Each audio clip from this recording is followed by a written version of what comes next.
Friends, welcome back to our channel. आज का हमारा टॉपिक है मैट्रिक्स एंड डिटर्मिनेंट्स की एक्सरसाइज नंबर 1.1। एक्सरसाइज स्टार्ट करने से पहले थ्योरी का पोर्शन देख लेते हैं। इस चैप्टर की थ्योरी बहुत इंपॉर्टेंट है according to exam point of view. इसमें से एमसीक्यूज का पोर्शन भी आता है और शॉर्ट क्वेश्चन भी बहुत ज़्यादा आते हैं। तो हर एक्सरसाइज से पहले कुछ डेफिनेशंस और कुछ थ्योरी गिवन है, हम उसको भी साथ साथ एक्सप्लेन करेंगे ताकि एक्सरसाइज सॉल्व करने में हमें कोई मसला ना हो। ये चैप्टर नो डाउट बहुत इजी है, लेकिन इसमें छोटी सी गलती की वजह से आपका पूरा क्वेश्चन रॉन्ग हो सकता है। तो इस चैप्टर की हर वीडियो को शुरू से लेकर एंड तक ज़रूर देखिएगा ताकि आपको कोई भी मसला ना हो और आपको थ्योरी इजीली क्लियर हो सके। तो चलते हैं थ्योरी की तरफ। पहले देखते हैं कि मैट्रिक्स होता क्या है। इसकी बुक में डेफिनेशन गिवन है और आपको वैसी ही डेफिनेशन याद करनी है क्योंकि बोर्ड में एग्जैक्टली बुक की वर्डिंग चाहते हैं। तो इसकी डेफिनेशन है a rectangular array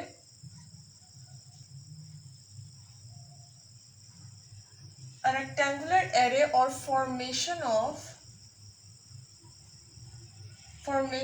of a collection of real number such as 0, 1, 2 up to so on infinity, and then enclosed in a bracket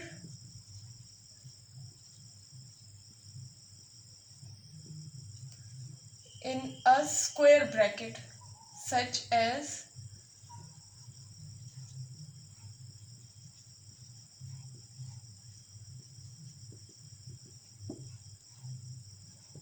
is called matrix। अगर इसको इजी वर्डिंग में देखें तो कोई भी हमारे पास रियल नंबर्स को, कलेक्शन ऑफ रियल नंबर्स को अगर ब्रैकेट की फॉर्म में लिखें, स्क्वायर ब्रैकेट में उसे एनक्लोज कर दें तो उसे हम मैट्रिक्स बोलेंगे। सच है, इसके अगर हम लोग एग्जांपल देखें तो स्क्वायर ब्रैकेट में 0, 1, 2, 3, 4, 5 ये हमारे पास एक मैट्रिक्स है।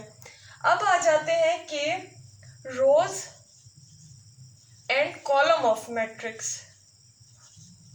रोज, और ये भी शॉर्ट क्वेश्चन में आ सकता है कि what is rows and what is column of a matrix. तो लेट्स सपोज एक मैट्रिक्स ले लेते हैं 1, 2, 3, 4, 5, 6। इसका रोज और कॉलम्स हम इसे नीचे यहाँ पे रिप्रेजेंट करते हैं n cross m। n represents number of rose and m represents number of column. Horizontal हमारे पास रोज होती हैं और वर्टिकल कॉलम्स होते हैं। तो अब अगर इसको देखें तो हमारे पास 1, 2 और 3 नंबर ऑफ रोज है, और कॉलम देखें तो हमारे पास 1 एंड 2 नंबर ऑफ कॉलम्स है। तो इसका ऑर्डर इस तरह बनेगा 3 क्रॉस 2, यानी कि 3 number of rose and 2 number of column. अब एक और डेफिनेशन है ऑर्डर ऑफ अ मैट्रिक्स। ये भी बहुत इंपॉर्टेंट डेफिनेशन है, क्वेश्चन में आ सकते, शॉर्ट क्वेश्चन में आ सकते हैं कि what is the order of the matrix. तो जो हमने ये वाला ऑर्डर बनाया है, ये वाला ऑर्डर फाइंड किया है, इसको ऑर्डर ऑफ अ मैट्रिक्स बोलते हैं। इंपॉर्टेंट डेफिनेशन है इस एक्सरसाइज से स्टार्ट करने से पहले, जो है equal matrix. What are equal matrix, ये भी क्वेश्चन एग्जाम में आता है। अब देखते हैं कि इक्वल मैट्रिक्स क्या होते हैं। दो मैट्रिक्स को हम लोग तब इक्वल बोल सकते हैं जब वो ये कंडीशन सेटिस्फाई कर। वो कंडीशन है नंबर 1, ऑर्डर्स उनके सेम होने चाहिए। Order of matrix A must be equal to order of matrix B. Second condition है कि उनकी कोरेस्पॉन्डिंग एंट्रीज इक्वल होनी चाहिए। Corresponding entries are equal. मैं आपको एग्जांपल में अभी एक्सप्लेन करती हूँ कि कोरेस्पॉन्डिंग एंट्रीज क्या होती हैं। तो अब चलते हैं इसकी एग्जांपल की तरफ। सपोज हमारे पास एक मैट्रिक्स है ए, उसकी एंट्रीज है 1, 2, 3, 4, और दूसरा मैट्रिक्स है बी, उसकी एंट्रीज है, एक सेकेंड हम लोग बुक वाली एग्जाम्पल ही ले लेते हैं।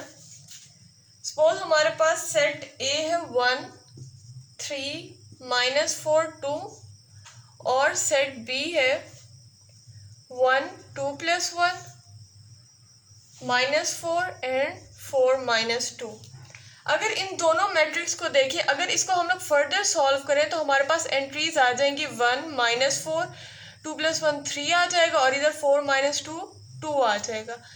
तो अगर इन दोनों को कंपेयर करें तो इन दोनों की एंट्रीज बिल्कुल सेम है। कोरिस्पॉन्डिंग एंट्रीज का मतलब जिस पोजीशन पे फर्स्ट एंट्री है उसी पोजीशन पे इसकी फर्स्ट एंट्री होगी।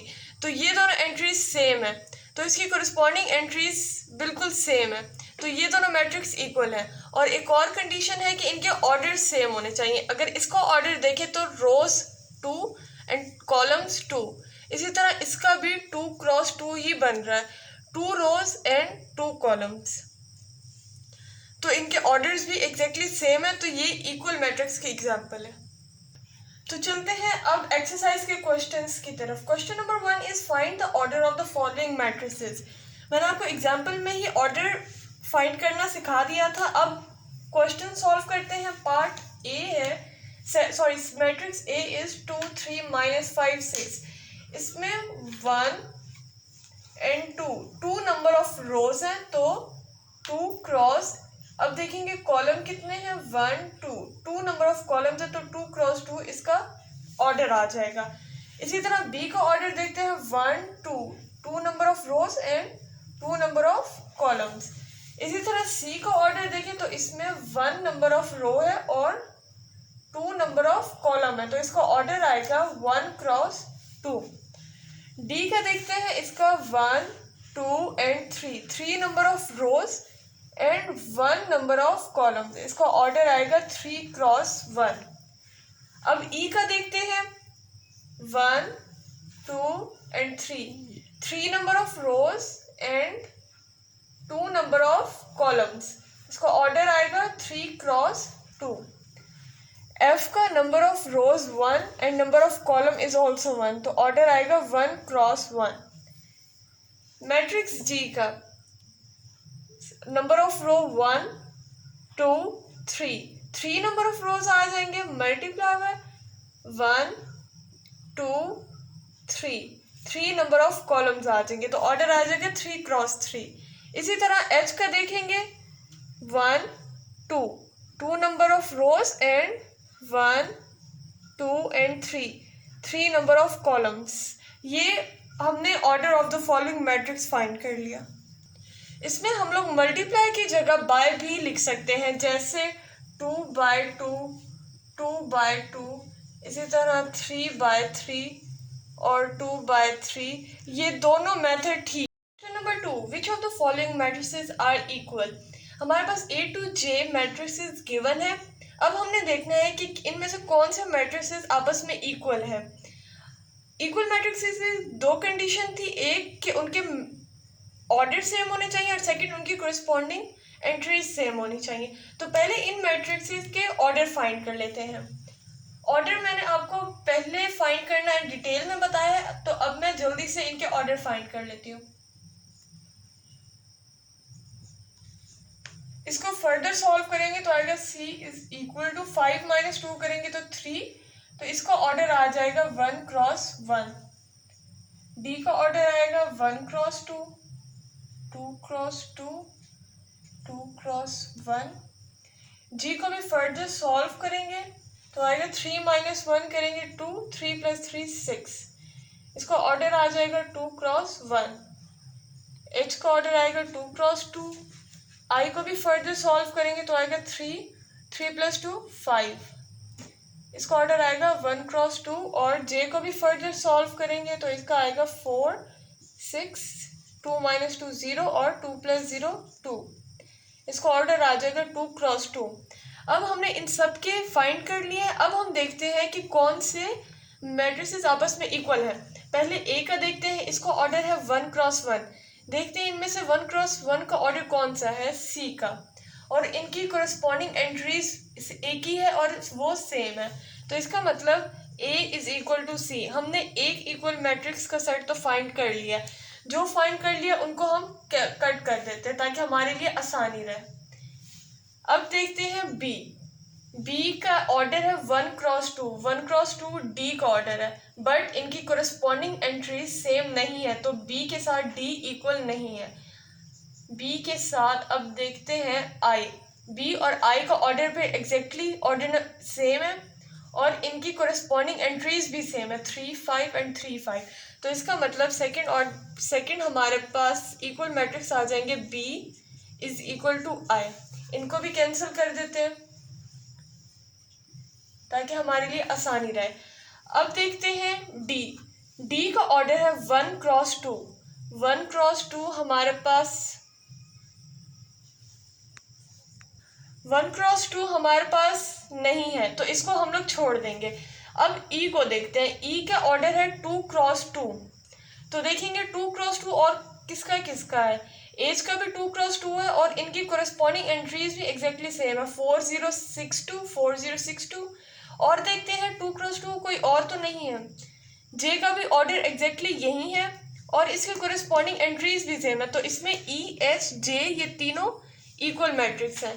तो इसको भी लिख लेते हैं, E is equal to H is equal to J. इनको भी काट देते हैं, ई एच एंड जे। अब हमारे पास रह गया एफ का ऑर्डर है 2x1 और जी का भी ऑर्डर 2x1 है। ये दोनों इक्वल हैं और इनकी कोरिस्पॉन्डिंग एंट्रीज भी इक्वल है, तो आ जाता है एफ इज इक्वल टू जी। इसको भी काट देते हैं। अब हमारे पास सिर्फ डी बच गया है क्योंकि इसके साथ कोई ऑर्डर पेयर नहीं मैच हो रहा, तो इसका कोई मैच नहीं मिला। ये हमारा आंसर है। Question number 3, find the value of A B C and D which satisfy the matrix equation. हमारे पास दो मैट्रिक्स गिवन है और उन्होंने क्वेश्चन में ये भी बता दिया है कि ये दोनों मैट्रिक्स इक्वल है। इक्वल मैट्रिक्स का मतलब होता है कि दो मैट्रिक्स का ऑर्डर सेम हो और उनकी कोरस्पॉन्डिंग एंट्रीज इक्वल है। तो अब जैसा कि हमें बता दिया है कि हमारे पास कोरस्पॉन्डिंग एंट्रीज इक्वल है, तो अब हम उस तरह से ए बी सी डी की वैल्यूज फाइंड करेंगे। a plus c is equal to 0, ये हमारे पास फर्स्ट इक्वेशन आ गई।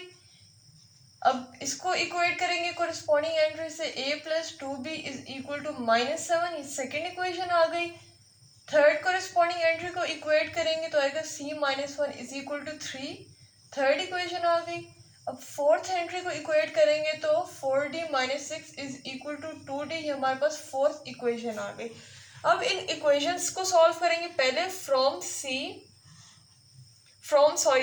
Third equation c minus 1 is equal to 3, -1 को उस साइड पे लेके जाएंगे तो +1 आ जाएगा, 3 + 1 c is equal to 4, c की वैल्यू 4 आ गई है।